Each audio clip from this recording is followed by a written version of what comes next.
রাঙামাটির জুরাছড়ি উপজেলার সীমান্তবর্তী বগাখালী বাজার এলাকা থেকে ভারতীয় আধার কার্ডসহ মন চন্দ্র চাকমা নামের এক ভারতীয় নাগরিককে আটক করেছে বিজিবি। ৭ আগস্ট বৃহস্পতিবার বিকেলে ৪১ বিজিবি কাপ্তাই ব্যাটালিয়নে এক সংবাদ সম্মেলনে ওয়াগ্গাছড়া জোন বিজিবির অধিনায়ক লেফটেন্যান্ট কর্নেল কাউসার মেহেদী বলেন, বৃহস্পতিবার সকালে বিজিবির কাপ্তাই ব্যাটালিয়নের অধীনস্থ বগাখালী বিওপির টহল দল গোয়েন্দা তথ্যের ভিত্তিতে দায়িত্বপূর্ণ সীমান্তবর্তী বগাখালী বাজার এলাকায় বিশেষ অভিযান পরিচালনা করে। অভিযানে বিজিবির টহল দল অবৈধভাবে বাংলাদেশের ভূখণ্ডে প্রবেশকারী মন চন্দ্র চাকমা নামের এক ভারতীয় নাগরিককে আটক করতে সক্ষম হয়। আটককৃত ব্যক্তি ভারতের মিজোরাম রাজ্যের দক্ষিণ উগদাসুরি চংতে লংলে এলাকার চন্দ্র হানসু চাকমার ছেলে। প্রাথমিক জিজ্ঞাসাবাদে জানা যায়, তিনি চোরাচালান ব্যবসার সঙ্গে জড়িত।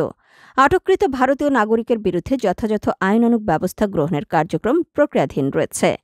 তাকে রাঙামাটির জুরাছড়ি থানায় হস্তান্তর করা হয়।